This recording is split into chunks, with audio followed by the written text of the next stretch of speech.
जीव को जन्म मिलता है,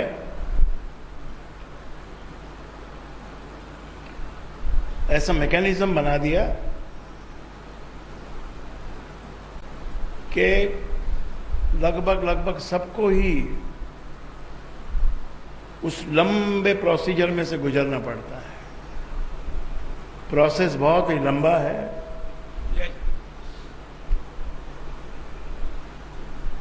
हम लंबा कहते हैं उसको कि हम 184 जन्मों में भटकेंगे, फिर मानव जोनि मिलेगी, और फिर मानव जोनि में क्या क्या हम करेंगे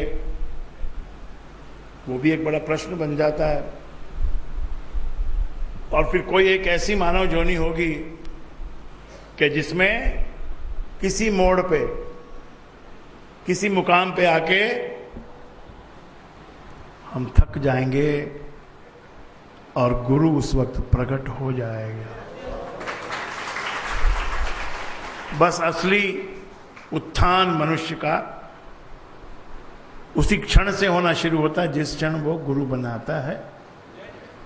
और गुरु बनाना एक कोई मैकेनिकल काम नहीं है कि भाई आपने एक नारियल दे दिया और 1.25 किलो पेड़ा दे दिया, एक हार दे दिया, तिलक कर दिया तो आपने गुरु बना लिया।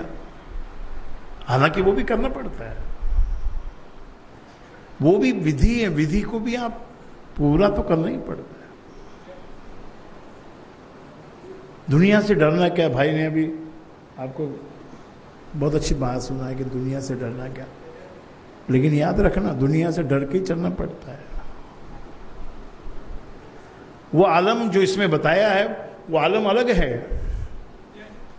उस आलम को तुम सुनते हो, सुन के उसका मजा लेते हो, लेकिन करने में 1% भी उसको इंप्लीमेंट करने में हमको जरा भी कमजोरी महसूस होती है। हमको जरा सी कोई बात हमको कहीं छोड़नी पड़ जाए, कहीं कोई कम लेना पड़ जाए, कहीं कोई पीछे रहना पड़ जाए, तो उसमें हम इतना तड़फते हैं, इतना व्याकुल हो जाते हैं कि इसका नंबर ये पहला क्यों, मेरा दूसरा क्यों, या इसका दूसरा है तो मेरा 5वां क्यों। तो ये मनुष्य जो है अविद्याओं से घिरा हुआ होता है। इसी कारण से वो 184 योनियों से निकलता है। हर योनि में कैपेसिटी भी कम होती है, फिर धीरे धीरे कैपेसिटी बढ़ती है, क्षमता जिसको कहते हैं। शारीरिक क्षमता भी शरीर की योनि पे निर्भर करती है। और एक बड़ी योनि वाला छोटी योनि वाले को कुचल सकता है। और ईश्वर ने ऐसी भी विधान बना दिया है कि छोटी योनि वाला भी बड़ी वाले को भारी पड़ सकता है, ये भी उसने रखा है। मैंने कहा निष्ठुर है। गुरु पूर्णिमा पे भी आपको बताया था कि वो नहीं सुनता तुम्हारी प्रार्थना को। सुनता है क्या, आप बताओ, सुनता है क्या? अगर आप सच्चे दिल से पूछेंगे अपने आप से तो नहीं सुनता है। सत्संग में बैठ के आप बोलते हो कि वो सुनता है, पर प्रैक्टिकल में आप देखते हो तो क्या सुनता है? वो नहीं सुनता है। अगर वो सुनता तो किसी को इतने बड़े महल में क्यों बिठाता, और किसी को एकदम छत भी नहीं है ऐसा भी मुकाम उसने बनाया हुआ है ना निष्ठुर। छत नहीं सर के ऊपर, धूप पड़े, बरसात पड़े, कुछ भी पड़े, छत भी नहीं दे रखी।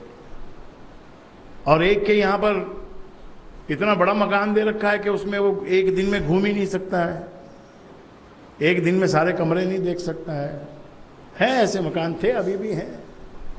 और कोशिश यही सबकी हो रही है कि ऐसा ही मकान हमको मिल जाए कि घर के एक एक आदमी के लिए एक एक कमरा होना चल तक, वहां तक तो ठीक है, पर उसी में फिर और भी कमरे होने चाहिए जिसमें नौकर भी कमरों में रहें और ड्राइवर भी वहीं रहे नीचे, और जो भाइयां काम करने वाली है वो भी वहीं पर बस जाए।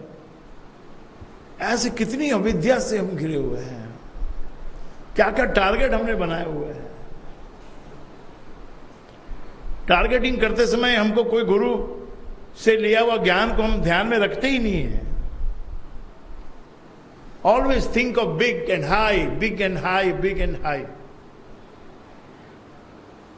ऐसा जो ज्ञान देने को, इसको ये ज्ञान है, ये भी एक प्रकार का ज्ञान है। इस ज्ञान को हम लेके चलते हैं संसार में। आज का युग धर्म यही बना हुआ है कि more more and more, high high and high. लेकिन उस हाई का मतलब हम नहीं समझ रहे हैं।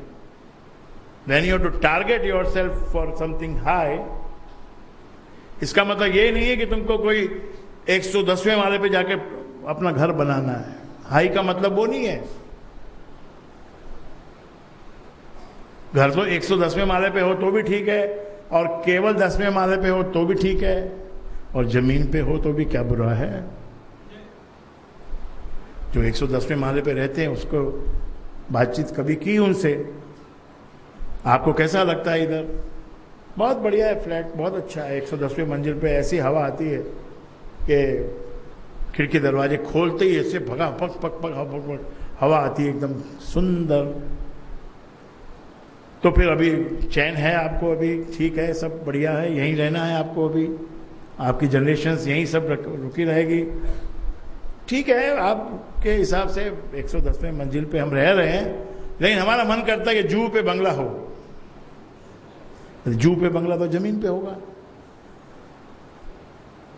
तो जो आसमान पे लटक रहा है वो सोच रहा है कि मेरा बंगला जू पे बन जाए, उसके आगे एक बड़ा ग्रीन लॉन हो, उसमें मैं बैठूं और चाय पीऊं। और जो जमीन पे रह रहा है वो ऊपर देख रहा है कि और ऊंचली मंजिल पे चलूं, और ऊंचली मंजिल पे चलूं, और ऊंचली मंजिल पे चलूं।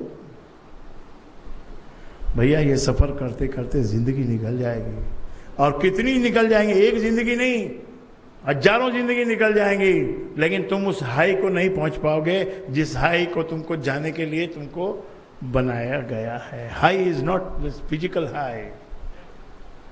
तुम्हारा मन बड़ा होना चाहिए, विशाल होना चाहिए, प्रेम से भरा हुआ होना चाहिए। किसी के दुख में तुमको दुखी होना चाहिए। ये तुम रिश्ते जोड़ते हो, नाते बनाते हो, उनको निभाने के समय उसके अंदर जो एक मिठास और एक जो त्याग और जो एक सरलता होनी चाहिए, उसको हम कठोरता में बदलते जाते हैं जानबूझकर। मतलब हमारा एटीट्यूड ही ऐसा हमने बना के रखा है कि अगर ससुराल की तरफ से कुछ आया तो उसको एकदम ऐसे देखो कि ये क्या आया है, कम आया है, ज्यादा आया है, कहां से लाया है, क्या किया है। इतना उसके बारे में कॉशियस हैं हम लोग कि उसको लेने देने का मजा ही बिगड़ जाता है। प्यार से एक फलों की टोकरी भेजता है कोई, उसमें हो सकता है एक दो फल खराब निकल आए भैया, हालांकि बंबई में तो सब फल चुन के ही दिए जाते हैं। इसीलिए जो फल गांव में 60 रुपए में मिलता है, यहाँ 260 रुपए में मिलता है, वो भी गोरेगांव तक।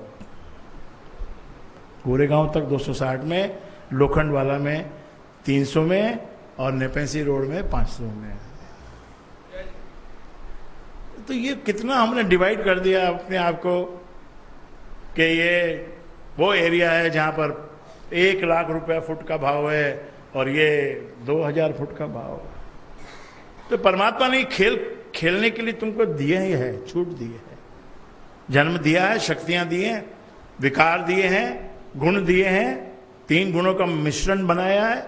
कभी कोई जन्म में कौन सा गुण ऊपर आता है, कभी कोई जन्म में कौन सा गुण ऊपर आता है।